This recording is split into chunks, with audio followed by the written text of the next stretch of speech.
Hello guys, how are you today? I'm very happy to come back to the channel. Yes, and I hope you are doing well wherever you are. Yes, exactly. Thank you so much. So today we are going to see lesson number 2. We have already finished lesson number 1, which was greetings. So today it is now new lesson, a new topic, which is number 2, and it is called introductions. Introductions.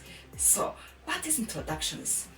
So introductions is the where so you meet with someone and you introduce yourselves.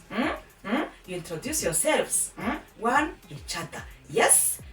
So we're going to start this new topic, and I hope it will be very interesting to you. Yes. Yes. And I hope you are now ready to follow what this lesson. Yes. And I hope also that you remember well what you have seen last time. Yes.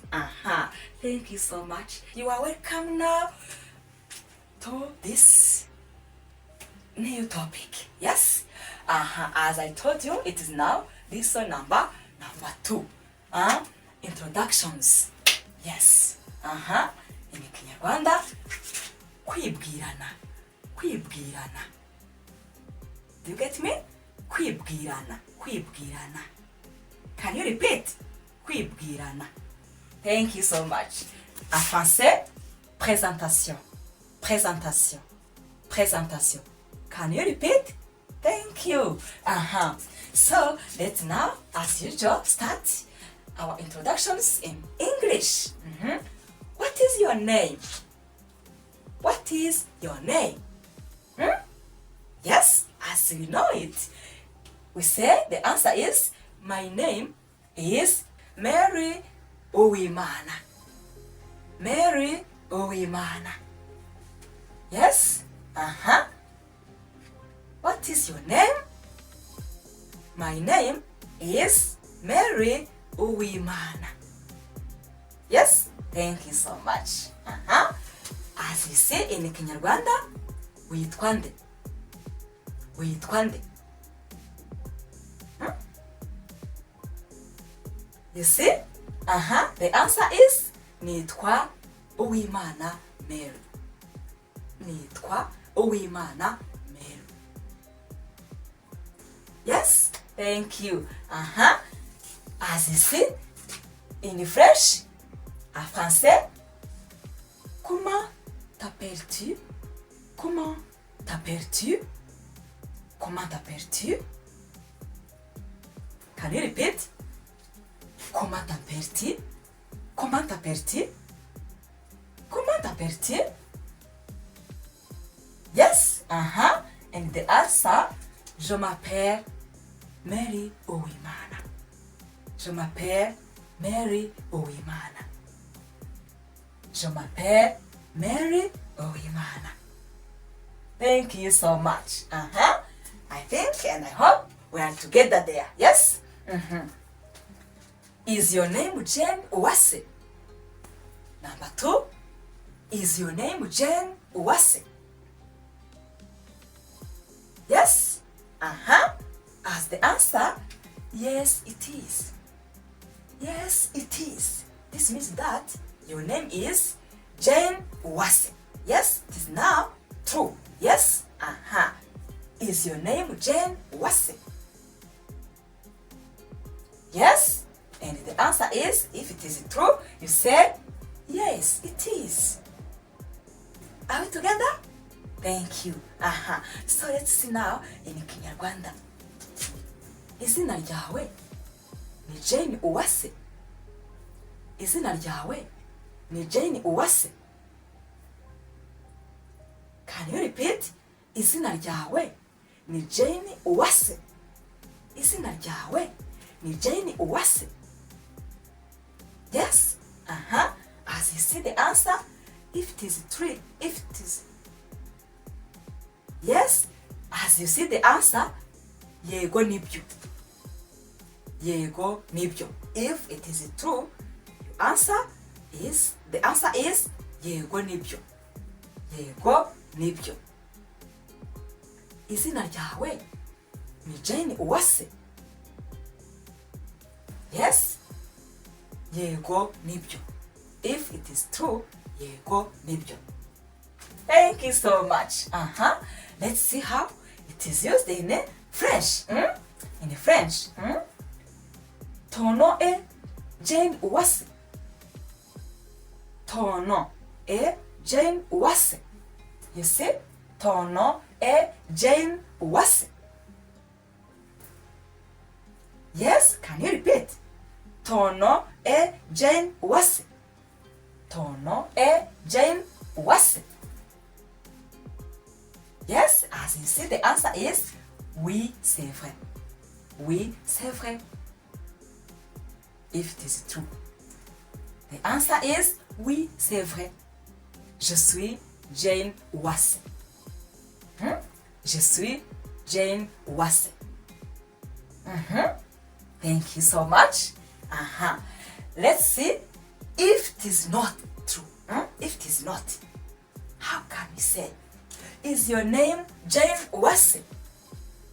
No, it isn't. No, it isn't. It is Jackie Ingabire. It is Jackie Ingabire. Is your name Jane Uwase? No, it isn't. It is Jackie Ingabire. There, you are not called Jane Uwase. Your name is Jackie Ingabire. So, you say, no, it isn't. The answer is, no, it isn't. It is Jackie Ingabire. Yes? Thank you. So, let's see how we can say in Kinyarwanda. Izina ryawe ni Jane Uwase. Izina ryawe ni Jane Uwase. Remember that we are going to say no. How can we say it in Kinyarwanda? Oya sibyo. Oya sibyo. Ni Jackie Ingabire. Izina ryanjye ni Jackie Ingabire. Oya sibyo. Izina ryanjye ni Jackie Ingabire. Do you get me? Thank you so much. Izina ryawe ni Jane Uwase. Yes? Oya sibyo. Ni Jackie Ingabire. Izina ryanjye ni Jackie Ingabire. Yes? Thank you so much. So, let's see how it can be used now in French. Ton nom est Jane Uwase.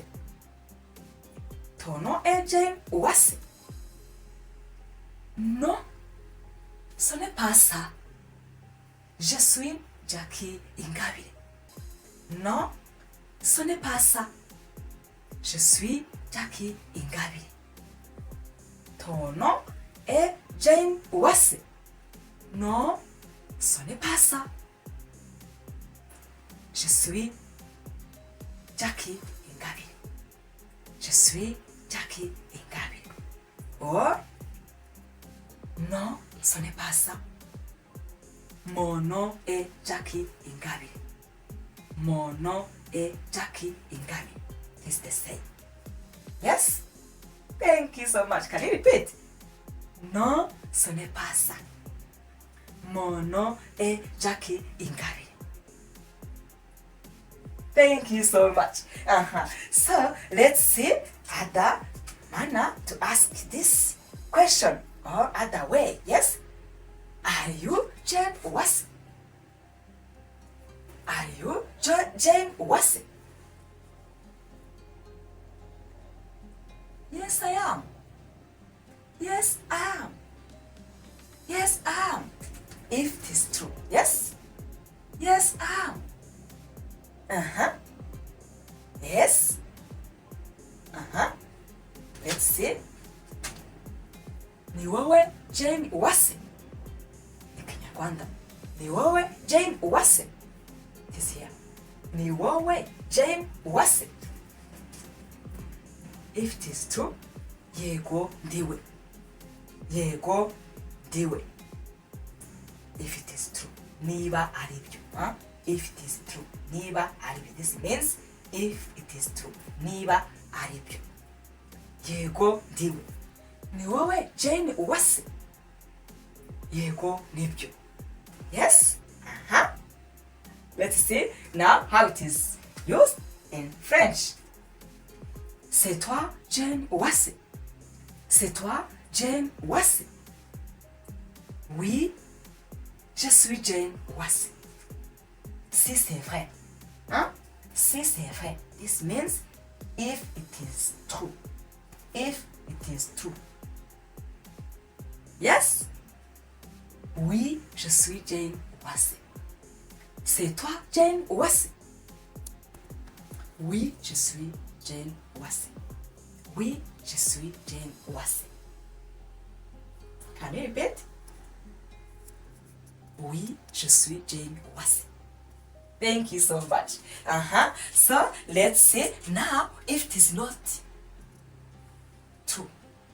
Yes? Are you Jane Uwase? No, I'm not.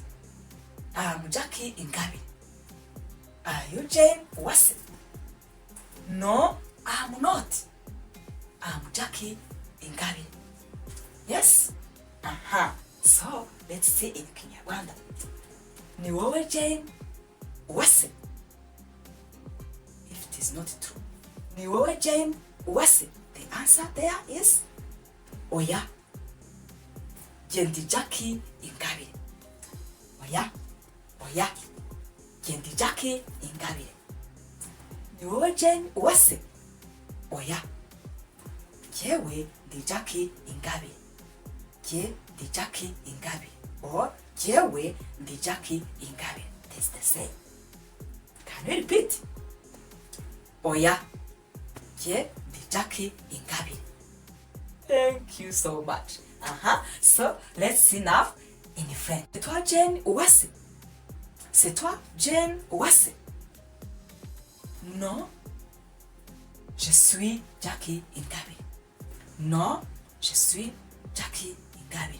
Or, non, moi, je suis Jackie Ingabi. Can you repeat? C'est toi Jane Uwase. Non, moi, je suis Jackie Ingabi. Yes? Can you repeat? Thank you so much. So, as you see, here we have now introductions.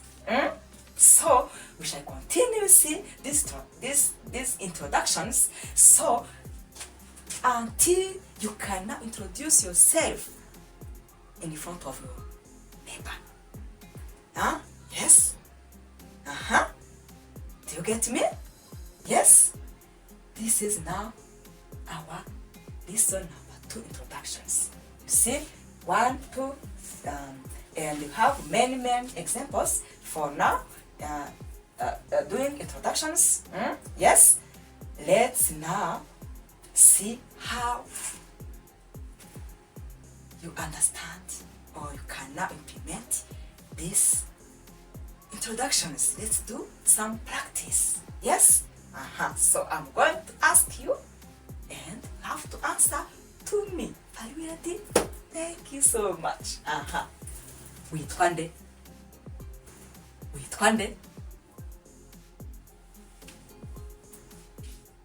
Witwa nde? Thank you so much. I hope. So now you are answering your name by starting by nitwa. Nitwa Uwimana Mary. So you replace Uwimana Mary by your Nitwa Uwimana Mary. I hope so. You now you can replace it by Uwimana Mary by your name. Witwa nde? Thank you so much. Let's first finish the use of this in Kinyarwanda. Izina ryawe ni Jane Uwase. izina ryawe ni Jane Uwase? Can you answer? Yego, nibyo. Aha, thank you so much. I hope so you have now answered to yego, nibyo. Here you may now it is true. Yes? Aha. Izina ryawe ni Jane Uwase? It is not. Yes, if it is not, how you say? How you answer? Thank you so much. Oya sibyo. Oya sibyo. Ni Jackie Ingabire. Yes? So you replace Jackie Ingabire by your name. Oya sibyo. Ni your name there. Thank you so much. Ni wowe Jane Uwase? Yes? Yego, ndiwe. Yego, nibyo. Yes? Ni wowe Jane Uwase? It is not. If it is not, you say? Yes? Thank you so much. Oya. Jendi Jackie Ingabire. Oya. Jendi Jackie Ingabire. That is the answer. Yes? So you replace Jackie Ingabire by your name. Thank you so much. So let's use French. Comment t'appelles-tu? Comment t'appelles-tu? Yes? Je m'appelle Mary Uwimana. Je m'appelle Mary Uwimana. Thank you so much. I hope you can now replace Mary Uwimana by your name. Comment t'appelles-tu? Thank you. Yes. Ton nom est Jane Uwase. Ton nom est Jane Uwase. Yes? Oui, c'est vrai. Oui, c'est vrai. Can you repeat? Oui, c'est vrai. Thank you so much. Je suis Jane Uwase. Oui, c'est vrai. Je suis Jane Uwase. Thank you. Ton nom est Jane Uwase.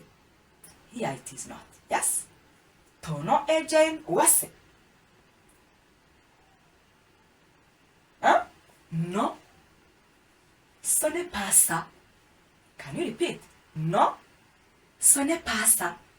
Je suis Jackie Ingabire. Non. Ce n'est pas ça. Je suis Jackie Ingabire. So you replace Jackie Ingabire by your name. Ton nom est Jackie. Ton nom est Jane Uwase. Non, ce n'est pas ça. Mon nom est... Or, je suis... And you add your name. Are we together? Yes? Thank you. C'est toi, Jane Uwase? Oui, je suis Jane Uwase. Je pense, I hope, you see, je suis Jane Uwase. C'est toi, Jane Uwase? It is not now. So the answer is non. Je suis Jackie Ingabire. Non. Je suis Jackie Ingabire. And you replace Jackie Ingabire by your name. C'est toi, Jane Uwase? Non. Je suis. And you add your name. Thank you so much. This is the end of the lesson of today. Yes, introductions, but slow by slow, be able to introduce yourself using Kinyarwanda and French, even in English if you are learning in English. Yes? Thank you so much. I love you. So as usual, you know where at the end of every lesson,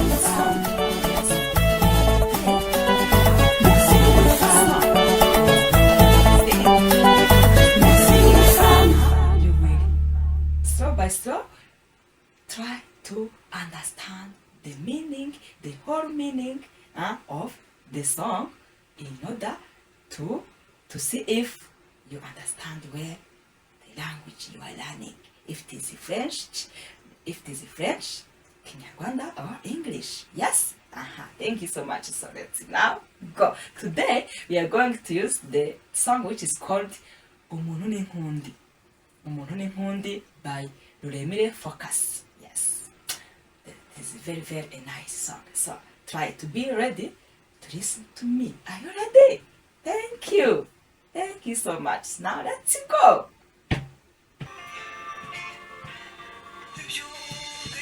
Biranja mu matwi yumvira n'ubupfapfa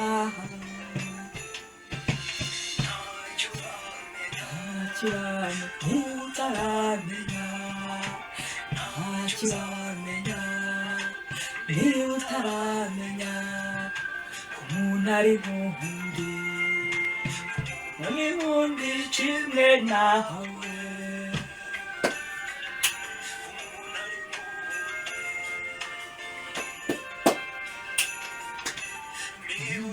uzukembera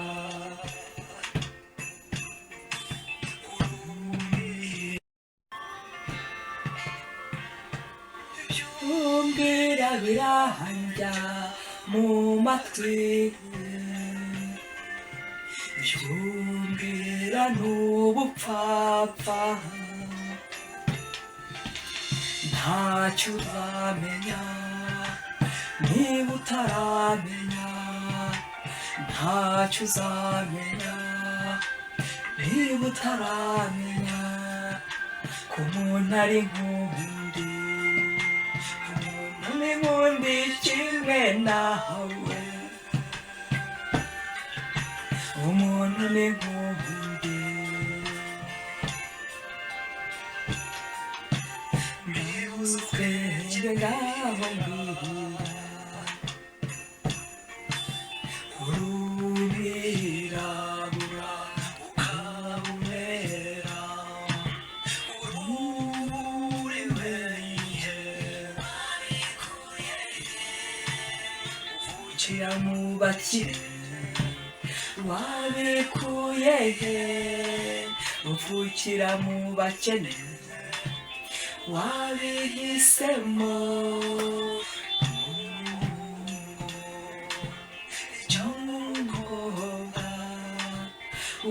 wabihisemo ntawuhitamo oya ntawe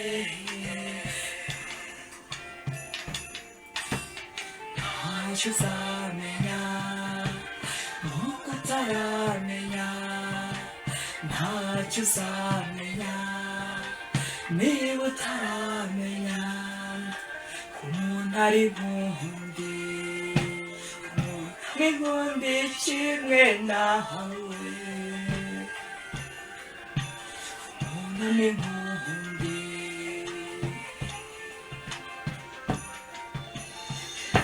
urayica bigacika muri rubanda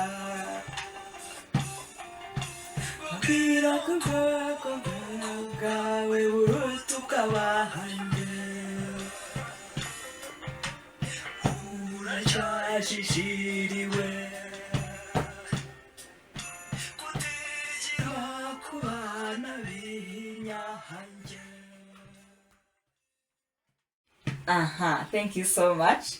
As now you listen to the song, this is song Umuntu n'Inkundi of Focus Ruremire is talking about now about how we are now the same, same people. There's no difference. Yes, same people. Umuntu n'Inkundi, we are the same. So let's love one another. We are the same. We are the same, guys. There's no difference. Yes? So let's now love one each other. This is the meaning of the song. So you can go and search Umuntu N'Inkundi by Irene Focus, and you will now understand those words used there, which show us how we are the same. Yes, thank you so much. And I hope those who are understanding the Kinyarwanda, Umuntu N'Inkundi, turi abavandimwe, turi bamwe, turi bamwe, twese turi kimwe, nta tandukaniro ririmo, turi bamwe rwose, tukundane, twubahane nk'abavandimwe mu mahoro. Murakoze cyane. Thank you so much. See you later. I love you so much.